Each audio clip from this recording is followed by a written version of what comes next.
Hi everyone, my name is Ozzy Momin-Galibov.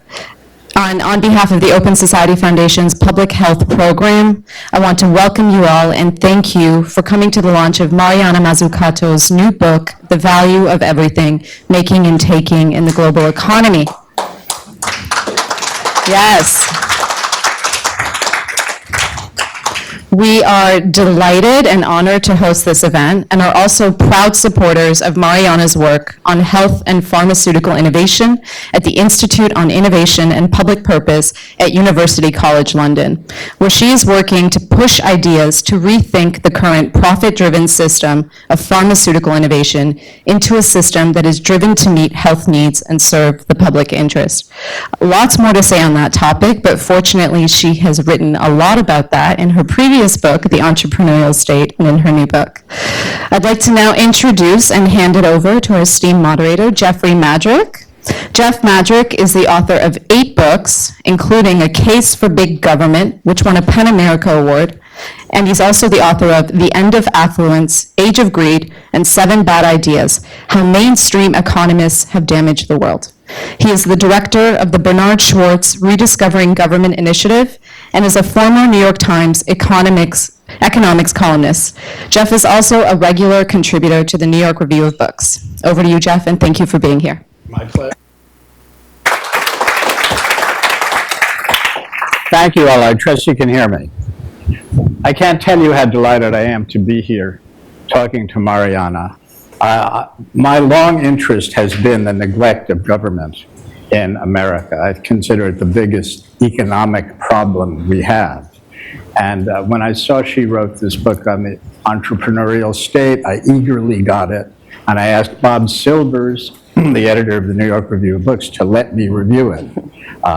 He doesn't, well, I don't ask him that often. It used to be the other way around. When I read it, I have to tell you how impressed I was by the depth of the empirical work, by the courage and forthrightness of her statement of the case. The case being that government was critical to technological innovation in America. And the mainstream economics point of view, that it was entrepreneurialism, venture capitalism, and so forth, was exaggerated and misleading. Wasn't wrong, but highly exaggerated.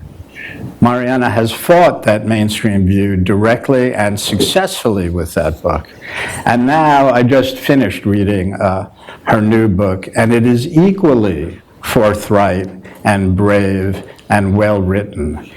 Value, how to determine value, is always the center of modern economics. What I mean by modern economics is going back to the 1600s.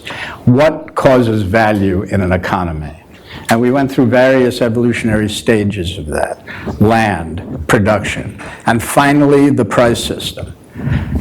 The price system has been so accepted by mainstream economics on the left and the right that people don't even talk about value anymore.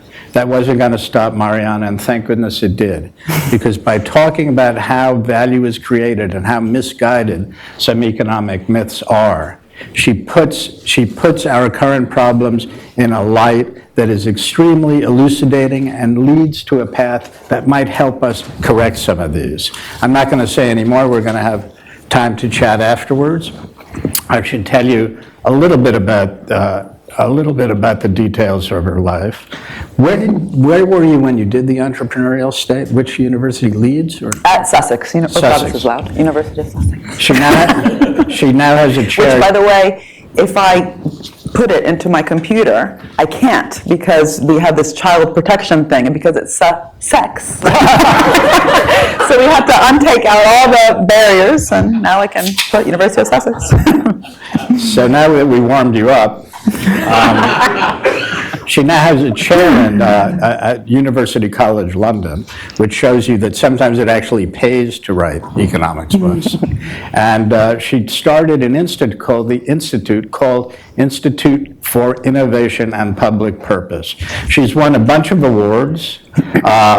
quite prestigious awards, in fact. She works for many policymakers and many public institutions. I don't know when she has time because she claims to have 4 children and an Italian husband, no less. So, Mariana, it's great to see you here. Why don't we get underway? Thanks. You were going to start us off, right? So the crazy thing is not that I had 4 kids, but I had them in 5 years. So I'm not just productive, very reproductive, too much. So if anyone's interested, I'm happy to sell at least 2 of them for the price of 1. No, I'm sure that's not a good thing to say.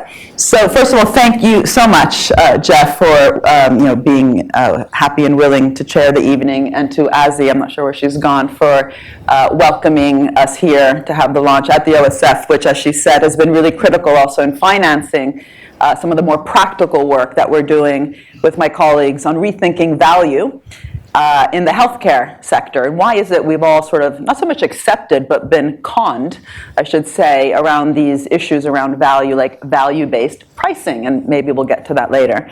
I should say that the reason I wrote the book was because even though The Entrepreneurial State, the book that Jeff mentioned, had quite a bit of success around the world, so it was translated in all sorts of languages, and policymakers and all the different, 5 continents asked me to go speak to them about this whole idea about the state as not just a lender of last resort, but an investor of first resort in the history of technological change, whether it was IT, pharmaceuticals, nanotech, internet, and of course the future, which we all hope will be a big green revolution.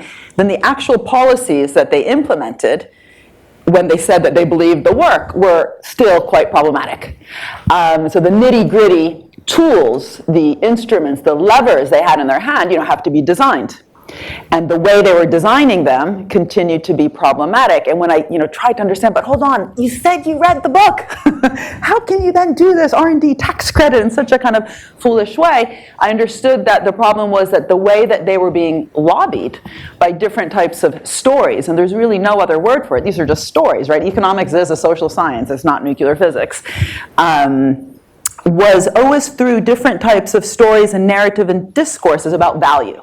Right? So I'm a value creator, or you want value creation in this or that sector, and hence, I need a capital gains tax reduction, or an R&D tax credit, or the famous patent box. I don't know if you guys know what the patent box is, but it's probably one of the most dysfunctional policies that have come out in recent years. You must know that patents are monopolies for 20 years. You actually get monopoly profits for 20 years if you're a company that has a patent that's supposed to incentivize innovation. So there's no reason for the policymaker on top of that to reduce the tax on the profits that are generated from that patent, right? You've already got monopoly profits for that amount of time. And yet the way that that particular tax credit or tax cut has been implemented across the world, it's now also being implemented in the US, was through the narratives, again, about if you want value creation and wealth creation in the pharmaceutical industry or in energy, you will need to bring in this policy. And so I thought, okay, maybe I should start kind of one step back. Instead of talking about innovation and all the great potentials for the green revolution and why we had to learn the lessons from Silicon Valley, where the state basically invested in everything that makes your smartphones smart and not stupid. Here's my dumb phone. So the internet, GPS, Siri, touchscreen, Google's algorithm, even fracking. So even the bad stuff is actually financed also by government, right? This isn't so much a normative point. It was about transformation. Then I should sort of step one step backwards and just talk about value, right? Because the stories about value and wealth seem to be really strong, and in fact continuing to drive so many of these dysfunctional policies that I was seeing in both the financial sector, which we know is quite explicitly dysfunctional, but also in those parts of the economy that we continue to think are kind of driving wealth and growth, so the ones that are actually in the real economy making things. And so what I did in the book, at first I was a bit scared to do it, because that with Kindle you can tell what percentage of the book people have read, and Piketty's amazing book, which is so detailed and so thorough and both theoretical and empirical, apparently only about 6%, right? People get through? So I should have learned from that and not spent 3 whole chapters going through the history of economic thought for the last 400 years. So I'll be curious to know from public affairs if you can find out if I get over that 6% threshold. And so what I tried to do was actually kind of different things. The first was to bring value and the debates about value back to the heart of economics. Because in some ways I feel that value used to be, or I believe it is, value used to be really at the heart of the way that different economists actually kind of fought for their territory and also then advised policymakers. And it's actually left economics departments and gone to business schools. So the word value isn't even used really in economics. We just kind of learn Econ 101 and the production function, and in the end there's this assumption that value is created. But because there's one theory of value that's taught, they don't even have to call it value, because it's just economics, right? Whereas in business schools, just think of all the words you might hear: shareholder values, you're maximizing shareholder value, value change, shared value, again, value-based pricing that I mentioned before. And so what I believe has happened is, since economists actually hold a huge amount of power, right? Remember Keynes's famous quote. He said that practitioners on the ground who think they're just doing things and don't care about theory, they're actually slaves of defunct economic theory. If the economists are no longer actually debating about value, it's just kind of assumed, and hence not even teaching different theories of value, just one, then that word is no longer contested, right? It's no longer really debated. So it becomes quite easy for potentially things like value extraction activities, which the book kind of lays out all sorts of different types, which I'm sure we'll talk about. Value extraction ends up passing for value creation, because what's value? Right? Value is kind of in the eyes of the beholder. Prices, that determines value. And so then what happens is things like rents pass for profits.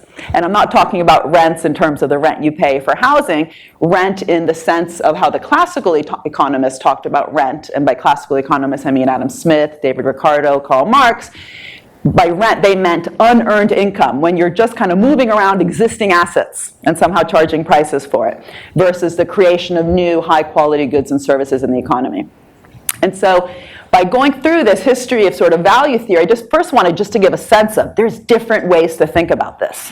And the second thing is that the big revolution in economic thought was actually that the way that the theories of value evolved was really from being tied to objective conditions of production, and I'll say something more about that in a minute, to subjective theories.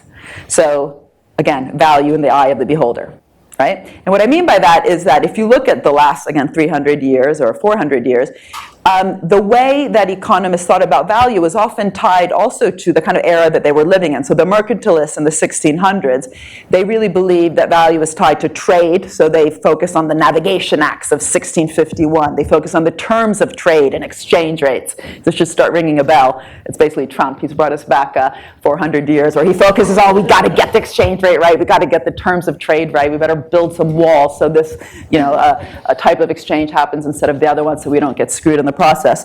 But really what happened then was very interesting, which was in the agricultural revolution. So in the 1700s, the physiocrats, who were really the first economists, they were French, Quesnay and Turgot. And it's quite interesting. By the way, I had prepared like 50 beautiful slides for you, but when they showed me how the room was laid out, I thought you'd get what I currently have, which is a trapped nerve, because you'd constantly be like that. So I had this wonderful tableau économique of Quesnay. He basically showed it looks like the first Excel sheet ever. They were very interested in farm labor, which they believed, because 1700s agricultural society, they believed that that was the heart of economic value, and they were very interested in reproduction of the system. So we're very concerned about the fruits of farm labor also being reinvested back into the economy and not being siphoned off into value extraction and fighting wars or dressing the kings and queens with luxurious kind of dresses, right? So farm labor was really at the heart of their economic theory of value.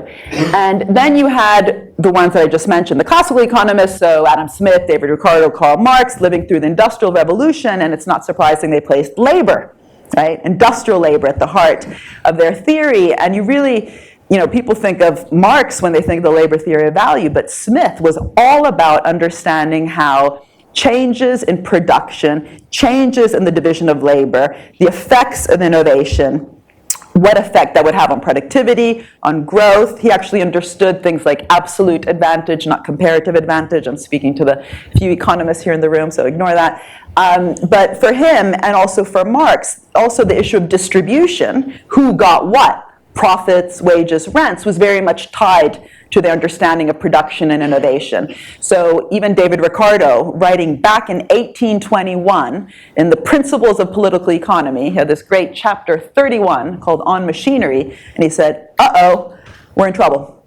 And he basically said what everyone's talking about today. These robots, called mechanization and machinery in his days, are taking jobs. They're lowering wages, And what's actually quite curious is what then happened actually for 200 years is that even though they were taking jobs, it didn't matter because profits were being reinvested in different parts of the economy. So jobs appeared elsewhere, but we'll get back to that.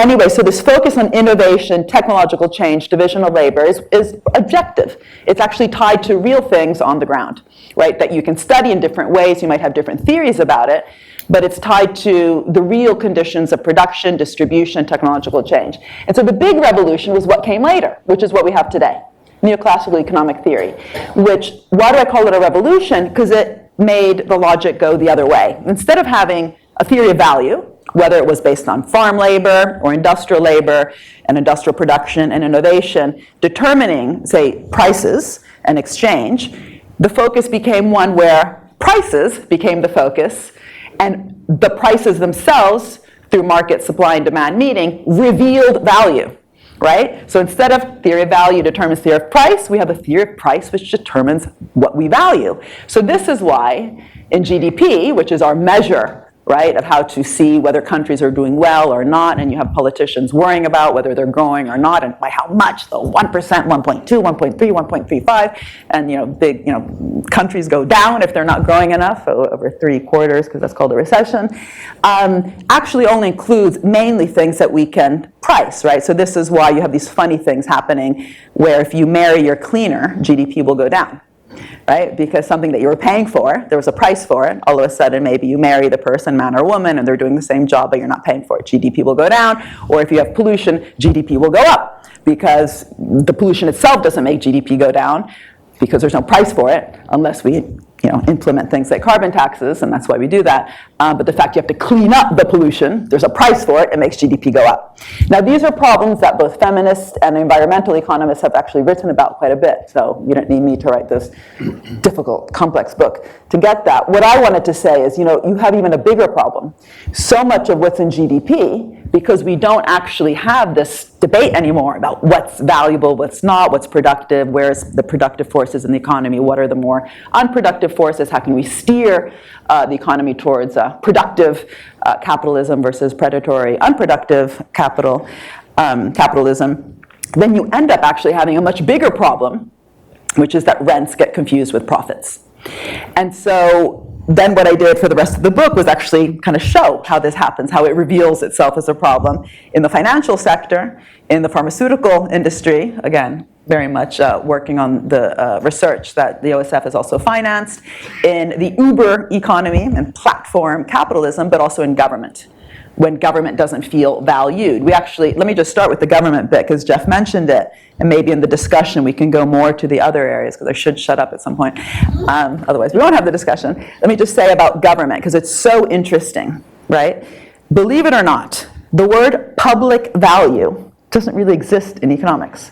So I live in the UK, where the BBC, which you must know because I'm sure in hotels sometimes late at night you turn on and you look for the good news and there's BBC World News, or you might have seen Blue Planet, which is an amazing documentary on the oceans and the animals that live there, produced by the BBC. The BBC has a huge debate within it on what is public value, how to understand their own relationship basically with economic growth, but they don't talk about economic growth, they talk about value creation. But that's this debate that they're having. But in economic theory, we don't really talk about public value. We talk about, yes, of course, the state matters, but it's only there to fix problems when they arise. So the private sector creates value, and at best what the state does is come in when problems arise. They fix market failure. So if there's not enough investment, for example, in science, then the state must come in and fix that public good problem and invest in science. Or if firms are polluting too much and creating negative externalities, then the state must come in and fix the negative externality problem and create some carbon tax. Or if cute little SMEs aren't getting enough financing due to asymmetric information, which I won't bore you with what that means, it just sounds fancy, believe me, then they must come in and fix that problem too. Or even worse, if you have the business cycle problem, right, which is a coordination failure. These are all different types of market failures. So too much investment in the boom, too little in the bust, the state must come in and fix that. Right? So the state is always a fixer, a mender, at best an enabler, a de-risker, a facilitator. But who are you facilitating? The cool guys and girls in business, right? They create value, and you're just tinkering along the edges. So it's really no surprise that after the financial crisis, and this is the anniversary of the financial crisis this week, we're still in the same mess we were before. Because any sort of policy levers that we could have had, we're just kind of cheerleading along the edges. Oh, we got to fix that problem. And in fact, we didn't really fix the problem. We're still rewarding within the financial sector short-term investments and not long-term ones. We didn't actually implement properly what could have been, serious global financial transaction tax that would have in fact penalized these short-term trades. We didn't increase capital gains tax, which is in fact a tax on these short-term trades. We didn't think about, hey, we actually need patient long-term finance in order to help those companies that want to invest in the long run, whether it be the green stuff or the really interesting health-related stuff. There's very few countries that actually have that patient long-term finance. Even the venture capital sector is very short-termist. They want returns in 3, maximum 5 years, right? And the real economy itself is ultra-financialized in terms of not reinvesting its profits back into the real economy. We have record-level hoarding, so inert capital, private firms. In the US, there's something like over $2 trillion just being hoarded, not being spent and stashed away in different places. But on top of that, there's something like $3 trillion just in the last decade in the Fortune 500 companies that have been spent on just buying back shares, which boost stock prices, stock options, surprise, surprise, executive pay. The whole 1%, 99%. That hasn't changed. That's even getting worse. So Apple, under Steve Jobs, no share buybacks. Under Tim Cook, this is the big plan.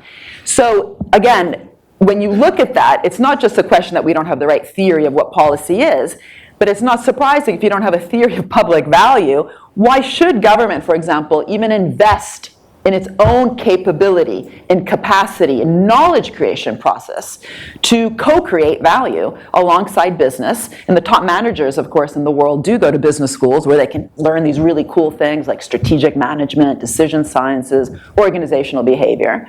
If you're just a facilitator of the creators of value, if you're a de-risker of the cool risk takers, you don't need those skills. So you end up getting this self-fulfilling prophecy where government actually becomes less and less able, doesn't actually have the tools nor the ambition, because you also have a whole theory, which I go through in the book, I can't remember which chapter, public choice theory, which is actually convinced, believe it or not, civil servants, so people who work in the public sector, that government failure is even worse than market failure. So don't be ambitious, because if you are ambitious, you're probably going to screw up. So just literally, stand back, do the basics, infrastructure, roads, housing, skills, then get the hell out of the way for the cool stuff to be done by industry.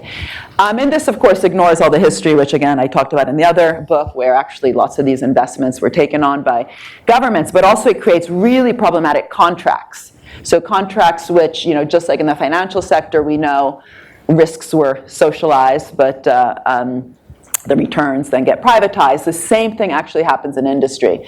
So the usual example I give is Tesla and Solyndra, and then I will really be quiet, because I'm sure the question and answer bit will go more into the financial sector, and because we're at OSF, hopefully we'll have lots of questions around health.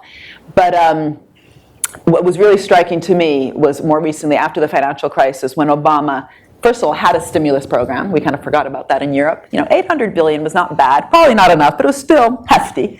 And he thought, okay, I'm going to direct this into ambitious things. So he wanted to have a green direction. There's actually a great book called The Green New Deal. I can't remember the author, Grunwald. And he set up ARPA-E as a sister organization of DARPA. right, but in the energy sector. And he started to think about the portfolio of different types of investments that would be required to do in green what happened in IT. So he had a portfolio of different types of investments, and you probably know one of them, which was Solyndra. How many people know about Solyndra? And why do you know about it? Because it went bust, right? You know about it because it went bust, so the taxpayer was like, damn, 500 million, we got to pay the bill, government, stop. Just do the basics, fund the basic research, but don't make bets, right? Same amount of money went to Tesla. How many people know about Tesla? Lots. But do you know that government funded the same amount of money in Tesla? Probably not.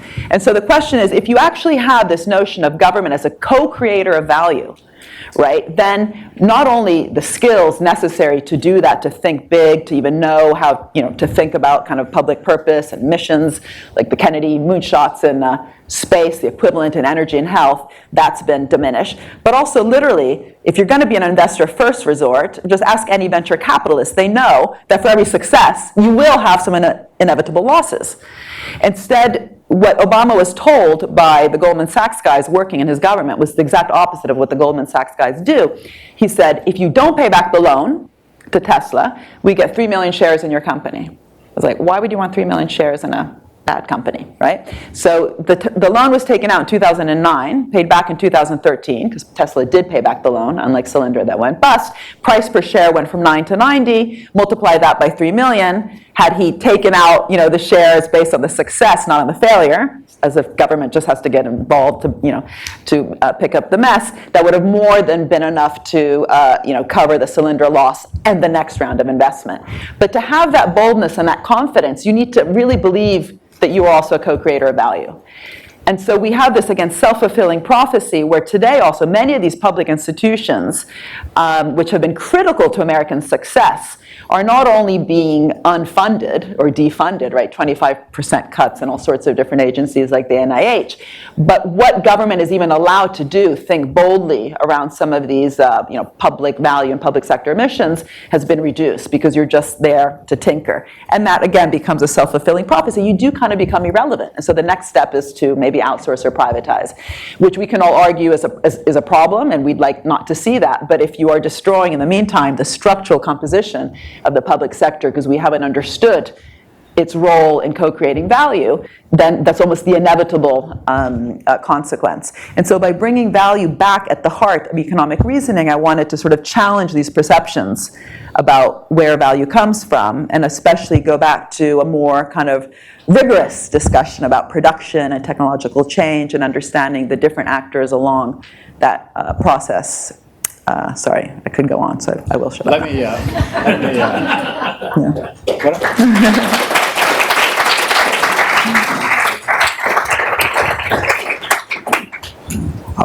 Did I get this on? Yep. What I want to talk about a little bit, however, that is the heart of my interest, what you just discussed, but to get back a little bit, because I think people might get confused. Why is this use of price as the measure of value leading to these problems? In other words, it looks like finance creates a lot, I'm repeating what you talk about. It looks like finance creates a lot of value because when you price it, it's a huge a part of GDP now. It wasn't even included in GDP many years ago. But you're saying it's not. In fact, in many ways, it's an extractor of value. So getting back to the price as the causal factor of this misunderstanding and our inability to understand that government actually creates value. Could you explain a little of that? Sure. So I actually open up the book with the incredible quote by Blankfein, who is the CEO of Goldman Sachs. Who how do you pronounce it? Blankfein? Oh, sorry. Who in 2009, so 1 year after Lehman, with a straight face, he wasn't joking, said Goldman Sachs workers are the most productive in the world. Right, so you'd think people were like, No, he got away with it. Because in fact, how we measure productivity is through the price system. So they are being paid a huge amount, right? So if price is revealing value, he's absolutely right. And for the same reason, because the way that government enters GDP is through simply its costs. So the salaries of teachers enter GDP in terms of government expenditures, but the actual value that the teachers and the education system are producing doesn't have a price, especially in the public education system. So we kind of just fudge that and just assume that somehow through the costs of that good we can measure, right, its value. So it's almost impossible to show government as productive. But just coming back to finance, that's one thing, which is basically a tautology. Because price is value, then you must be valuable if you have a high price, right? But what is value? Your price. But what is, it just becomes circular. But you alluded to something that I talk about in the book, and I go through the history of it, which is up until the 70s, this was all kind of just fuzzy, right? We didn't actually, and many of my economist friends don't even know this, most of the financial sector was not even included in GDP because it was actually kind of tacitly assumed just to be kind of a transfer of existing assets, what the classical economists called rent, right? So in the same way that we don't include social security payments, which are just moving money around that already exists, not creating something new, they weren't including things like net interest payments, the difference between what banks are charging in interest and what they're earning in interest, right? So that income wasn't being included in GDP. It was just seen as moving existing money around.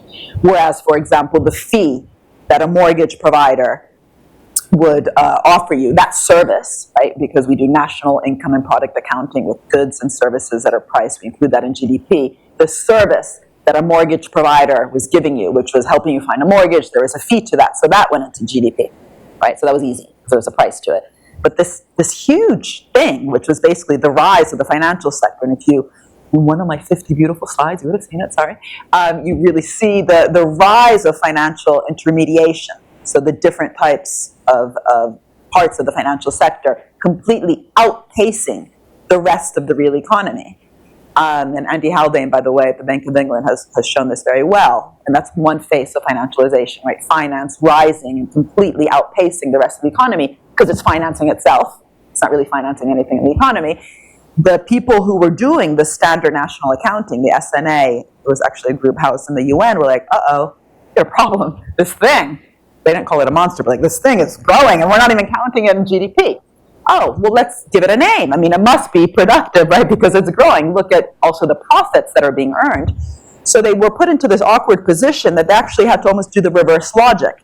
It's growing, the profits being earned, and I would call them rents, within this thing called finance are growing, so they must be valuable. What is it providing? They came up with some terms. So commercial banks were providing financial intermediation and financial services, and investment banks were providing risk-taking services. And of course, we all know what happened, right? They took massive risks, and then we all took the real risk in terms of bailing them out.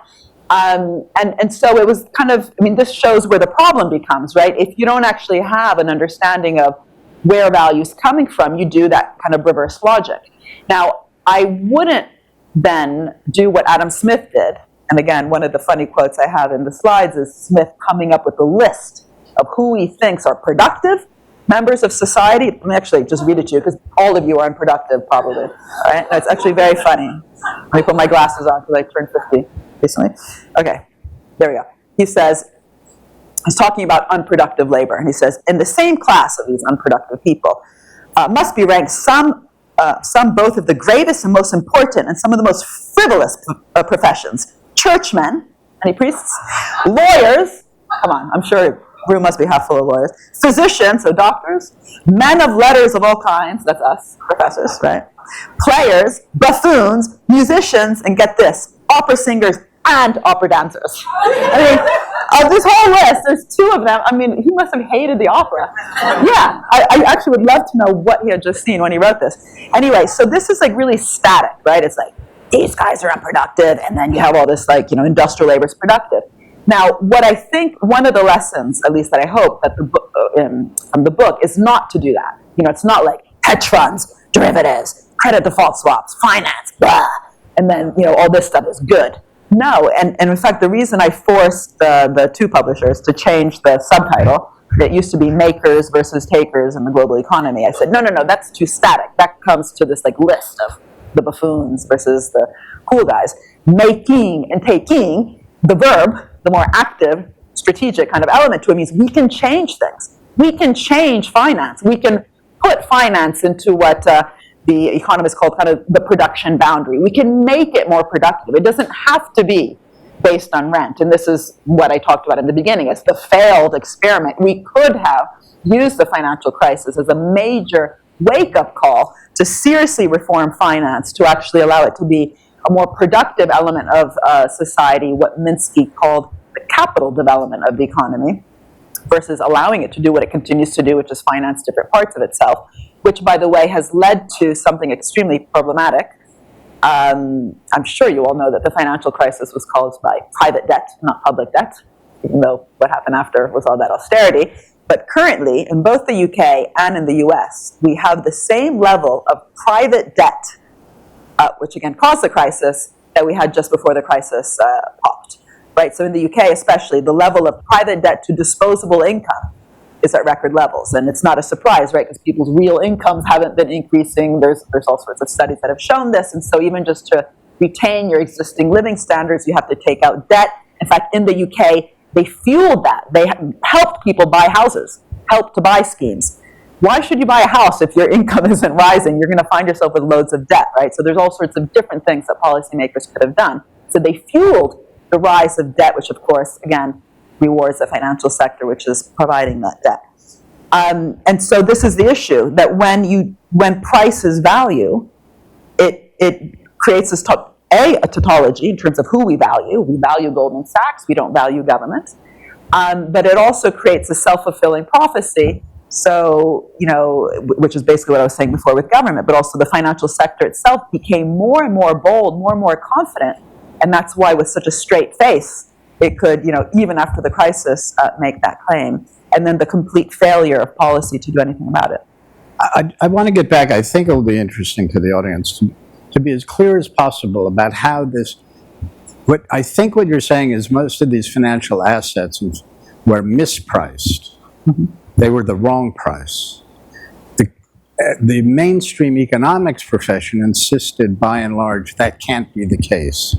Thus, we got all kinds of theory about how stocks were properly priced for the long run, how all financial instruments are always properly priced. That gets back to, for me, the heart of your argument, which is economics changed because the mainstream economists began to argue that the price was always right. In fact, we had a TV show about that. But no, he's the only guy who knows this. So government, of course, doesn't have that advantage. We don't have the price, as you repeatedly stated. There is no price on the value created by government. We have to start thinking in these terms.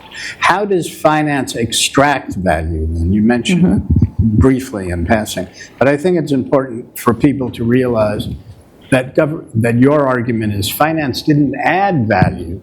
It looked like it did because of the price mechanism. It actually extracted value, which very few, even left-wing economists, were able to explain. They explained that there was over-speculation, could be losses, but they never got to that key point of extracting value from the economy. Mm-hmm. And I think that's a critical example of many that you gave. It's a critical example, but to be honest, one that's been overly analyzed. And I think the second side of financialization that I mentioned before, which was what actually happened to industry when it became financialized, is much less understood.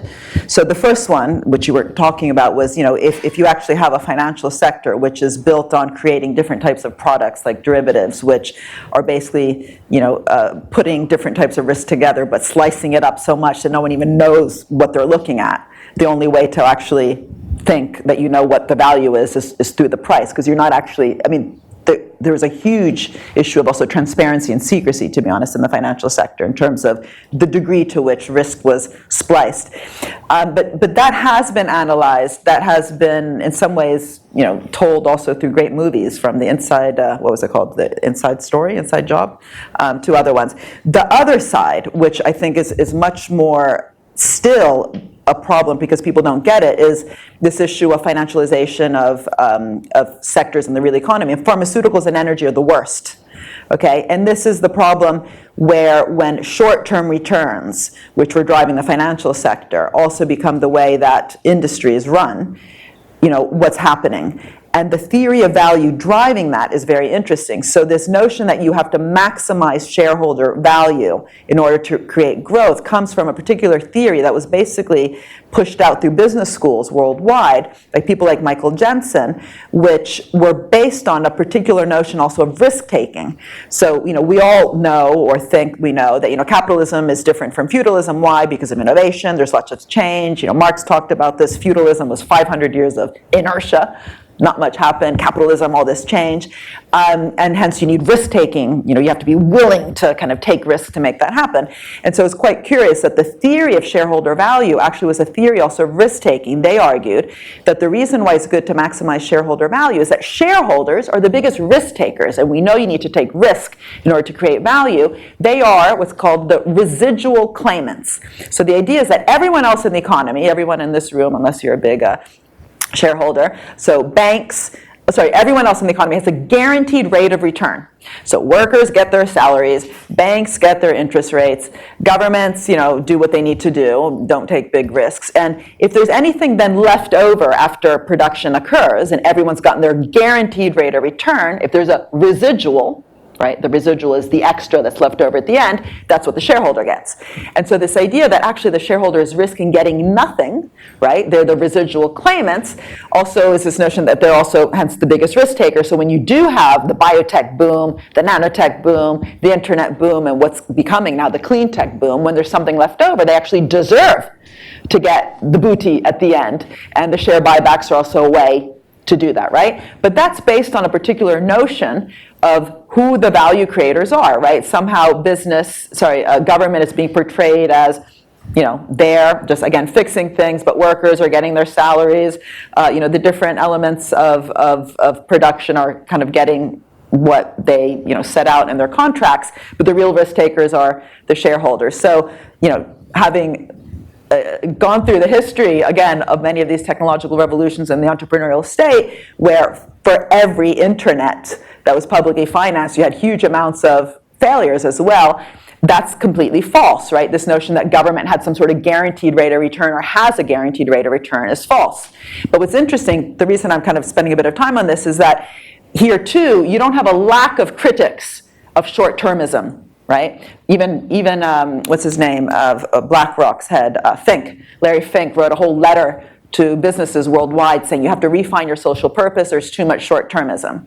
But we won't get rid of that. We won't get long-termism until we reveal that much of this short-termism and speculation in industry is actually based on a problematic way in which we have framed who the risk takers are and who the value creators are. And so it's only by debunking these underlying assumptions about value that we can also then create real sort of reform of the system, right? So it's not enough to just say, oh, speculation is bad, short-termism is bad, until you say the theory of shareholder maximization, it's not just that shareholder maximization leads to these problematic outcomes, it's based on unfounded assumptions like the one I just mentioned, right? That, workers and government are kind of there, important, but not really, big active engines of capitalist growth.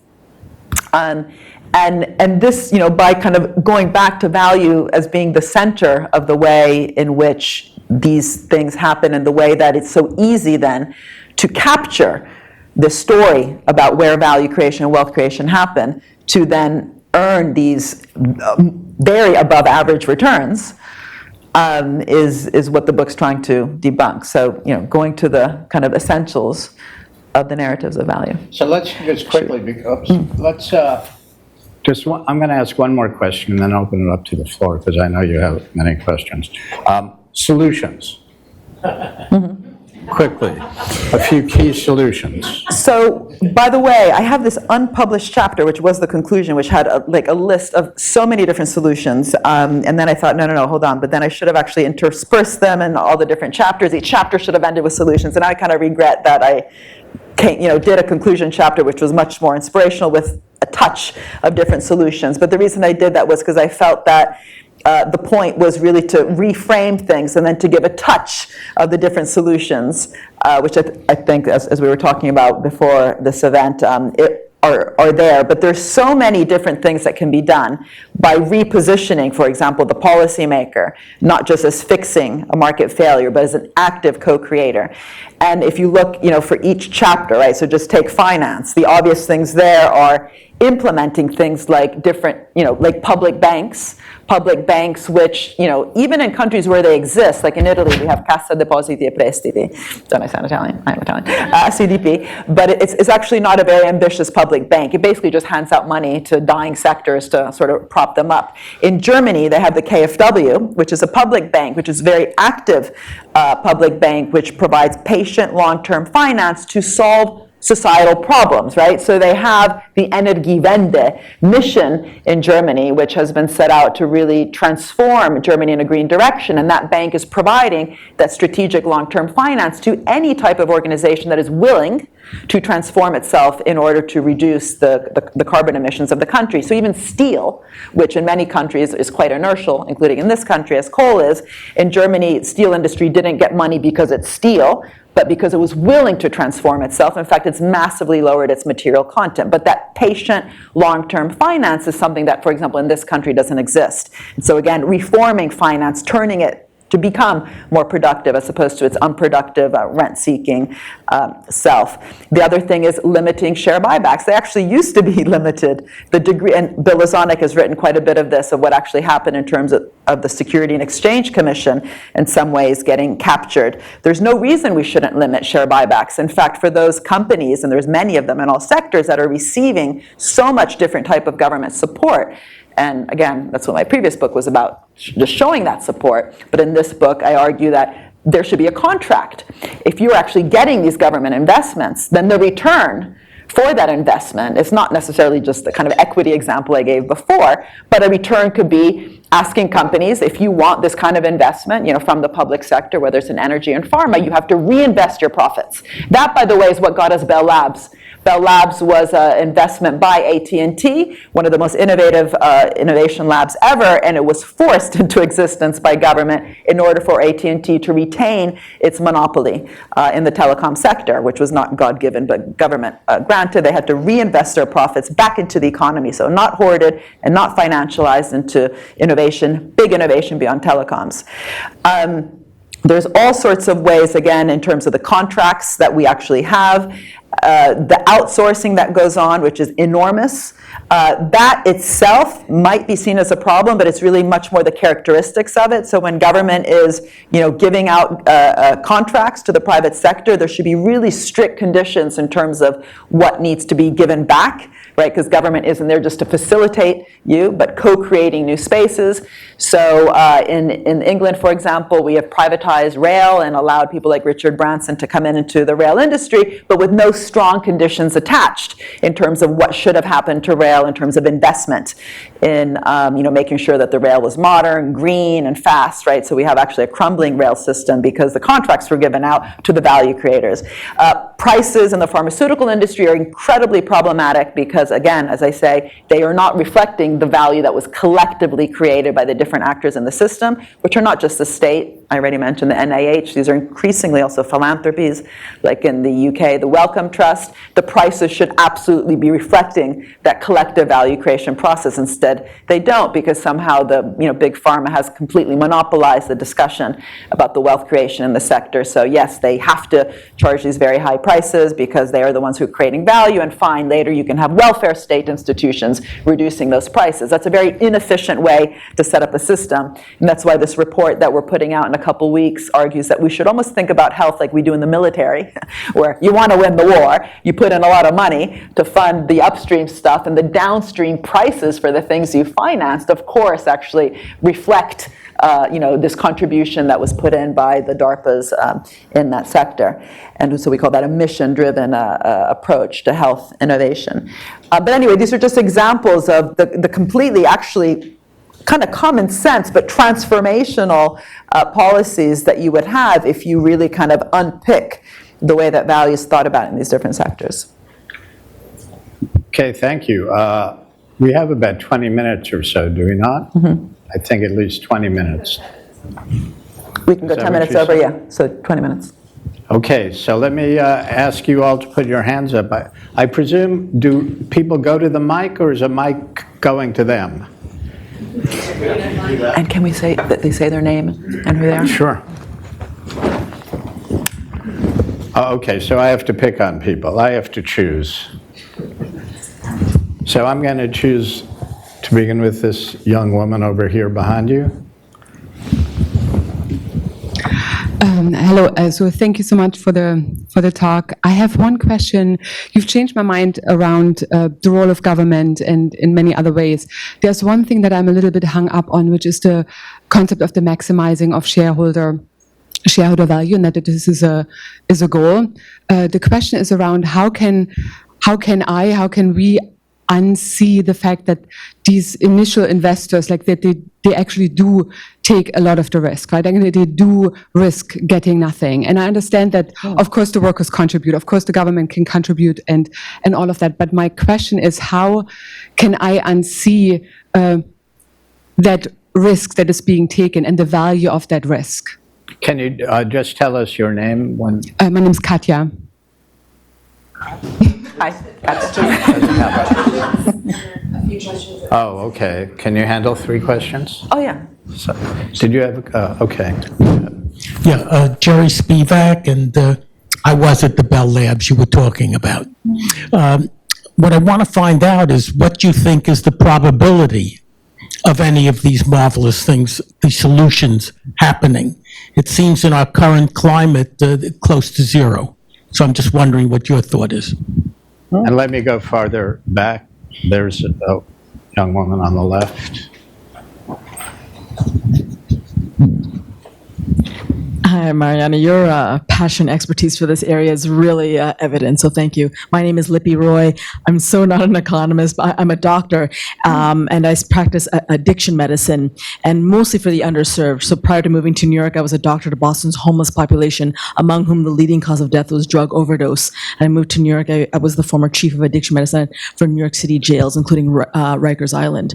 So my question really for you is really the role of big pharma and government and how they really played a role very closely with the current opioid epidemic. As I'm sure you know, back in 1996, Purdue created OxyContin, and they also funded over 20,000 pain-related educational programs, including the American Pain Society, which came up with pain as a fifth vital sign, and the Joint Commission, which educated people like me in medical training programs.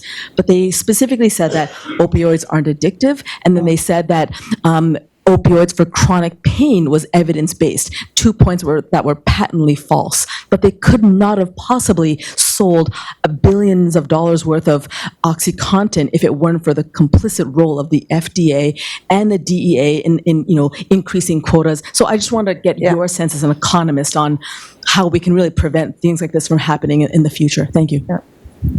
I think Wow. you're Okay. on stage. Good. So I will be sort of brief so we can get another set of at least 3. So the first one, Katja. I'm being like a politician when they say the name. Katja. Hold the baby. Right. So it's a really good question because sometimes, because of the passion you mentioned, I might be misinterpreted. So it's not that shareholders aren't taking risks. That would be foolish of me to say. It's not also that the companies, think of Apple, my God, of course, Steve Jobs and Sir John Ives and all the people still working in Apple are incredibly bright and themselves also as entrepreneurs in the business, not just the financiers, taking risks. The main thing, if you want, with the Apple example that I also tried to give is that collectively value created process is completely dismissed. So of course the design that Apple implemented around existing technology was hugely important. And this, by the way, is also something that governments have a huge problem in capturing, which is these intangibles like design and other areas which are less obvious as the quantity of labor, the quantity of capital going into production. We have a hard problem in quantifying that, but it was very important, right? So, and then also in finance, that early kind of venture capital that might be going into some industries, of course that's important. The point is, and this comes also back to your point of trying to get out of me this more specific way, in which one could also in some ways capture the amount of value extraction, is if you do also have, for example, a venture capital sector that does tend to come in. It's almost precise, to be honest, like 20 years after the public sector spends on an area. So in the biotech sector, venture capital more or less came in at the end of the 1980s, early 1990s, and if you look at lots of the early investments that went into biotech, they began 15 years earlier, right? So VC has never really been a seed investor. That's why you need the famous business angels, but they're basically friends and family, which no one has enough of. So that's kind of an exception, right? So the amount then that VC extracts, it's not that they're getting something. Of course they should get something. They did something. But the amount, for example, the 20%, one could argue, is too much relative to what they actually did. But if the myths and the stories about the role of VC are what are allowed to predominate because the actual concept of value is so fuzzy, and again, based on price, and of course they do get a very high return, so that's their value, then it becomes very hard, also because the government investments are not priced, right, that go in early, to actually really work out, well, what should the right percentage be? Should it be 10%, 12%? I'm sure I know we have at least 2 VC people in the room, so they can tell us. But so it's more this disproportion between what was done and how what was done was told. Right? And that would be the same thing with the shareholders. So what I'm trying to say is, of course they took risk, but they're not the residual claimants, the only ones that didn't have a guaranteed rate of return. Right? So that's really important, because otherwise we do get into a name bashing thing like Adam Smith, opera singers there, those guys there, VCs and shareholders there and government there. Of course not. That would be a complete mistake. That would just give us the opposite problem, right?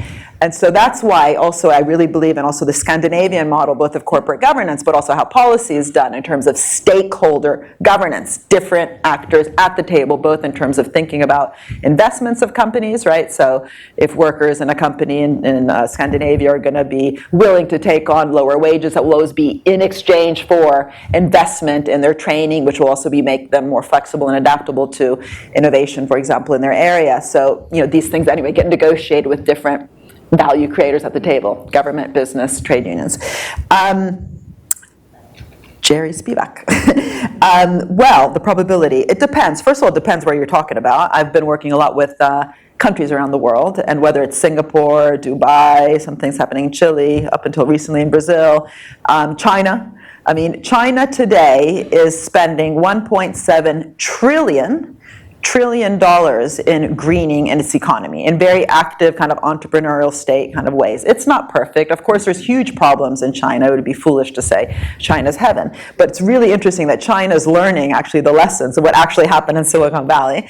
I often say in the US, they talk Jefferson but act Hamilton. China's actually talking and acting Hamilton, not necessarily in perfect ways, right? This is also really important why democracy matters. The Man on Moon mission, which, again, in some ways Bell Labs was a spillover of all that, as many of these ambitious programs were, was determined by kind of one guy, Kennedy, and his team. That's kind of the old style way of doing things. Missions are increasingly, these kind of bold missions, which then require different actors to come together to solve something that, governments determine are sort of interesting and important, informed by movements. So that Energiewende mission in Germany, which is really lowering the material content across the board of manufacturing, actually came out of the green movement in Germany. They fought for that for 30 or 40 years. And what's really interesting is when governments are able to, on the one hand, listen, which is hard, the art of empathy. My husband used to make documentaries, and he hired actually an anthropologist that would teach his documentary makers how to listen. We academics aren't too good at that, and policymakers aren't either. But listening and harnessing social movements, think of the big movements around care, but then using those different voices at the table to then form, let's just say it, a top-down mission. We are going to achieve this really bold, ambitious goal, but we're going to do it together, again, using government instruments to welcome bottom-up experimentation, et cetera. But it is a sort of a top-down thing, but you don't determine it as a pet project. It's not, a Trump who wants to be famous for, well, he's mainly doing the wall, but even if he wants to do great infrastructure, that's kind of just infrastructure, right? And that might just be his pet project. How to really allow this, the direction of innovation, and we shouldn't forget that innovation has both a rate and a direction. The direction of innovation to itself be co-created through also civil society engagement. That is happening in some countries. Denmark, by the way, today is the #1 provider of high-tech green services to China's green economy. So by having real, and Saskia, of course, probably knows about this, well, I'm sure you know, because you tell the world how to do this, but by having a green city strategy, it just requires thinking of all the different elements of, cities have all sorts of problems around sewage and transport, and that requires really thinking through solving a problem, but doing it in an ambitious way, which has to do with changing lifestyle. And by focusing also on Copenhagen, making it a green city, they actually developed the kind of services, not just the manufacturing around Vestas, green, and solar, but the services required for that. So they're actually able to see China as an opportunity to service at the really high end of the value chain. And that has also required patient finance, right? They actually do have different policies that are rewarding that sort of long-term finance. Finland has Sitra, an innovation agency, which is absolutely focused on inclusive growth, innovation-led growth, and helping different actors together. And Trump, in some ways, is really unique. You probably didn't know that. He's the first US president ever to dismantle many of these institutions. Reagan increased them. Reagan sort of dismantled the welfare state, but the key driver of competitiveness in the US was many of these institutions, and he increased the funding. Whether it was NIH or SBIR, he increased the funding. Trump is the first. The first thing he did, it was like the first month in office before he did all the other crazy things that we know he did. This was like the serious thing. He wanted to get rid of ARPA-E. I don't know if you remember that. Romney actually also wanted to do that. But they actually both went after PBS or NPR, and ARPA-E, which is very interesting. It means they're smart. You don't go after the state by cutting its budget, because that easily comes back. Theresa May is spending, Trump is spending. You go after the organizational structure, the value creation process in the state. And in that sense, it's very depressing. The probability is 0. But you can get rid of them. I had lunch today with Alexander. I think the last question was on the addiction. So this is, Else is here. She works with Médecins Sans Frontières, no? Or am I saying it right? Doctors Without Borders, sorry. And as all the OSF folks are precisely working on that. And that's why I went to them for funding, because again, innovation having not just a rate but a direction, who sets that direction? And increasingly it's the pharmaceutical sector itself. Big pharma is setting the direction. Exactly the opposite, as I said, of what happens in the military. And so by actually bringing in a mission-oriented perspective into the health sector, there's actually in this report, we're writing an interview with someone called Jeff Ling, who was a military general heading biotech for DARPA, right, the funders of the internet. He wants to set up a HARPA now, a health ARPA. And that would be very different. Instead of allowing the pharmaceutical industry to capture, you basically just showed us a huge, capture of government agencies, the FDA, in the same way that the SEC was also captured. Huge problem. But that's also because government in that sector hasn't allowed itself. They spend all this money on NIH, but it isn't as directed, say, as the DARPA kind of investments. And so what would that look like, and why not really rethink that? And it's really interesting that there is this movement actually for HARPA, which we're hoping that this new report gets. We're going to go as quickly as we can, and so is Mariana. Oh, God. We don't have much time. Hi, Rick McGahey at the New School. Mariana, this is great. I'm trying to connect and help me how the reconceptualization of value connects up to all these great cases. I think you were a little unfair to Smith because Marx does productive, unproductive labor too, right? They're trying to figure out where wealth and growth comes from in society, which I know is, of course, you are as well. But sort of what I'm hearing in the cases is, well, government should front end the goal. Maybe the private sector does it, and then they shouldn't make as much money as they do. But I think you have something. Sometimes we have examples where government works well, and then sometimes it makes mistakes. Same thing with the private sector. How does value help us figure out how to make that work better? To talk about the price. Sorry? There was somebody back here. This gentleman here in the. Thank you, John Allen. First of all, how do you measure value if you don't use the price at which somebody will pay for goods or services or the cost at which somebody will charge for that? And also, yes, we are short-term oriented here, but when you look at a Warren Buffett at Berkshire Hathaway, that's value investing, and it's been one of the most profitable increases of value ever, and it's all long-term, even though he never pays a dividend. But I think the solution to some of the problems you're raising is twofold. One is globalization, and the second one is global communications. Because if a pharmaceutical company here tries to charge a huge amount, maybe the Indian economy or Indian innovators will come up with an alternative, and we'll have tourism, medical tourism. Or alternatively, you and the rest of us have access to what's happening in Denmark or in Turkey or in Singapore, and there's no reason why we can't implement that at home. And I get the feeling it's too much government versus the private sector in what you're analyzing. I know we could have, I get the feeling everybody wants to participate here, and we just can't handle everybody. But I'm going geographically around the room, so there's no method to this madness except over there. Thank you. I heard your talk yesterday on the radio. First of all, my name is Munir. I'm from Tunisia. And I heard your talk on the radio yesterday, and someone brought up the question of autonomous networks and cryptocurrencies. Right now, finance is doing a lot of damage for that industry because everybody's using it as an investment tool. When I actually see a value in machine work, machines can be put to work and actually create value, and a human-centered value, maybe. What do you think of that? Or what's your take on that? Okay. Do you have them all? Yes, the three. Are you going to take other three or these the three? That's it? Yeah, we better go with three. Okay, so, sorry? Was there one? An administrator is waving an authoritative hand at me. We're gonna, that's it, I think. If people want to talk to you afterwards, we'll be around signing books. Can we try to quickly answer these questions? Super quickly answer these, okay. So, Rick, I must have been very unclear. So, the way in which this, again, tautological situation occurs, for example, in health, where the price of a drug is not based on the different, and it's not just government, it's increasingly, by the way, in many different areas like energy and health, the third sector, call it charitable nonprofits, right?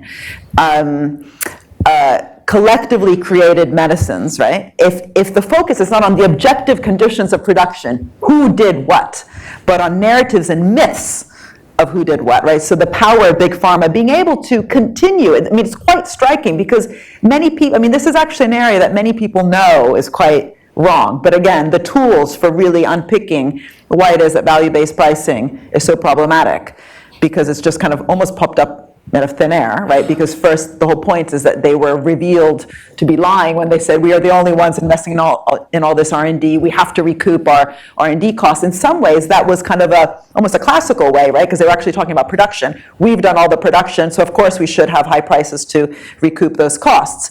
It was revealed actually you didn't. There was all these different actors, so why are you the only one benefiting? And why shouldn't those prices reflect that collective contribution, right? So this disassociation of the emphasis of the I, right? We are no longer looking at the actual production, but just on these mythological stories, and then the price mechanism itself revealing where that value is, that becomes the problem, right? So actually bringing back the focus on not just how production takes place and innovation and the division of labor, but also what is to be produced, this notion of if it's a healthcare system that is being, in fact, heavily publicly financed, what kind of healthcare system do we want? So the relationships between the different actors, and again, it's not just public and private, being determined and co-created and structured and designed in such a way to produce the value we want, versus assuming that somehow the price system will get you the value, is the point. John Allen, sorry? Yeah, similar answer there, but in any Sorry? case, go ahead. Similar? I thought the answer is also appropriate for this question. Right, similar to John Allen's question. Yeah. Yes, I would argue, yes. To be quick. On cryptocurrencies, I mean, what's interesting is if you just also look at, because also you're talking about machines, no? Networks and value created through autonomous networks. Yes. So well, tomorrow I'm actually going to Silicon Valley to present the book, and one of the sessions that I'm having over lunch is going to be chaired by Tim O'Reilly, and it's all apparently going to be with different AI people, and thinking also about the question of how do you actually, in a situation where you have autonomous networks and you actually don't have people, right? Exactly. So where do these things come from? You know, where, I mean, even autonomous vehicles, where do they come from? That's a whole different story, but the need... But it's not a different story, because then these, first of all, there is time and effort being put in. There's also rewards coming from them, right? This is actually one of the areas that is reaping the highest rewards right now. How those rewards are distributed currently is not unrelated to what happens next, both in terms of how you shape that system, right? So it's...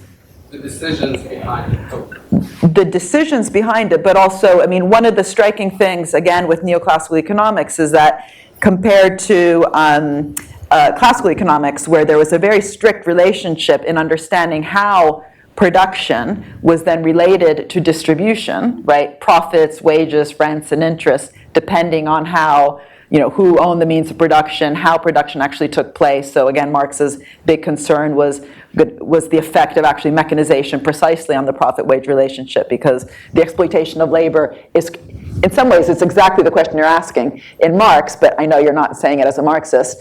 In Marx, growth or surplus amount, so profits in the system were driven by the ability to exploit labor. If you no longer need labor because you have, you know, an increasingly mechanized system, where are profits going to come from?